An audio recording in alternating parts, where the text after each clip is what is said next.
김건희 여사의 도이치모터스 주가 조작 항소심 재판장을 맡았던 신종호 서울고법 판사의 사망 소식이 알려졌습니다. 어제 새벽이었습니다. 그 충격이 계속되고 있는데요. 어제 법사위에서도 여야 의원들 간의 날선 반응들이 오가기 시작했습니다. 그 모습부터 영상으로 확인해 보시죠. 오늘 신종호 고법 부장이 생을 마감했습니다. 유서에는 죄송하다, 스스로 떠난다라고 되어 있습니다. 굉장히 엘리트 판사였습니다. 이 정권 들어서서 법 왜곡죄, 그리고 직연 판사 룸사롱, 실체도 없는 룸사롱 사건으로 그렇게 괴롭히고, 지금 공포사회입니다. 공포사회. 판검사들이 살아나겠습니까? 저는 정말 억장이 무너집니다. 마치 그 죽음이 우리 민주당이 발의한 법 왜곡죄나 사법부에 대한 압박 때문이었다는 취지로 얘기하시는 것을 보면서 정말 경악스러웠습니다. 유족과 고인에 대해서는 매우 모욕적인 발언이기 때문에 나경원 의원님 본인께서 적절한 입장 표명과 사과를 해야 된다고 저는 생각이 듭니다. 신종호 판사의 사망 소식에 여야 법사위원들 간의 공방이 지금 오가는 모습 보여드렸습니다. 자, 그래픽도 준비가 됐는데요. 한번 보시죠. 신종호 부장판사 사망 사건에 대한 간략한 설명드리죠. 지난 6일 어제 새벽 0시 20분쯤 서초동 법원 청사에서 숨진 채 발견됐습니다. 그리고 19분쯤 한 남성이 추락했다는 신고가 접수가 됐고요. 경찰은 신 부장판사가 입고 있던 옷에서 유서를 확보했는데 이를 바탕으로 정확한 사망의 경위를 지금 현재 조사하고 있는 상황입니다. 유서가 발견됐다고 하는데 정호삼 의원님, 유서에는 어떤 내용들이 좀 담겨 있는 걸로 확인이 됩니까? 예, 유서에는 구체적인 사건이나 이런 어떤 구체적인 정황이나 이런 내용들은 없고 미안하다, 이제 떠나겠다, 이런 식의 간략한 내용들만 있다라고 경찰이 전하고 있는데요. 결국에는 이 지금 부장판사의 죽음이라는 게 사회적으로 어떤 의미를 갖고 있는가라는 거에 대한 관심도가 높아지고 있는데 정확한 사망 경위에 대해서는 알아봐야겠지만 최근에 이제 이분이 그 김건희 씨의 그 도이치모터스 주가 조작 사건의 1심 판결이 아니라 2심 판결의 재판장을 맡았었는데 네.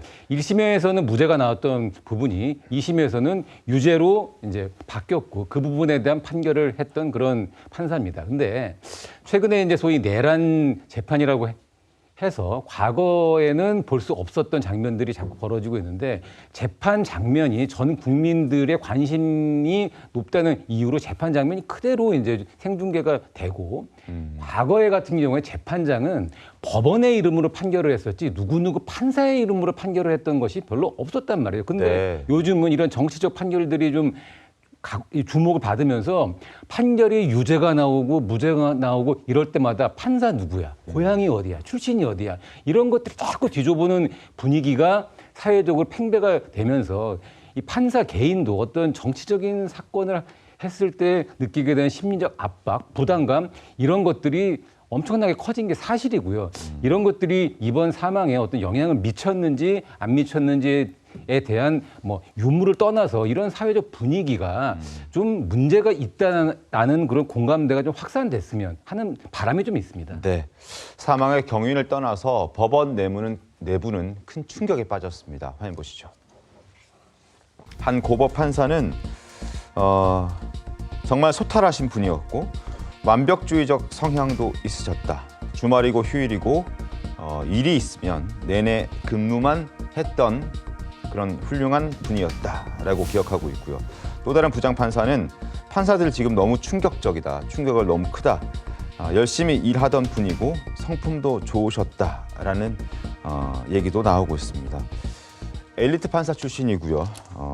너무나 일을 잘했던 사람으로 지금 많은 사람들이 기억하고 있는데 그런데 이 신종호 판사가 지금 사망했다는 소식에 법원 내부도 김상희 평론가님 이렇게 술렁이고 있는 상황이고 큰 충격을 지금 피하지 못하고 있는 상황이에요. 어떻게 보셨습니까?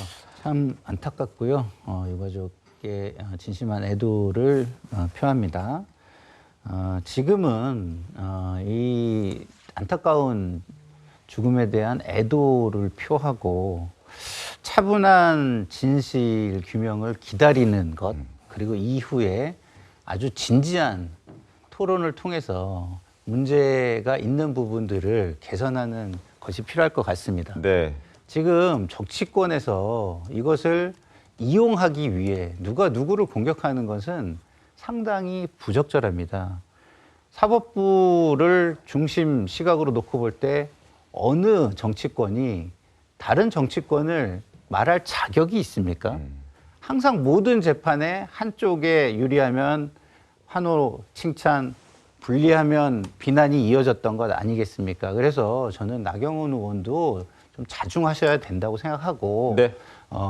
모든 정치권에서는 지금은 좀 애도에 집중하고 이런 상황을 정치적 상황을 바꾸고 유리하게 만들기 위해서 이용하려는 시도는 절대 있어서는 안 된다. 이런 말씀을 드리고 싶습니다.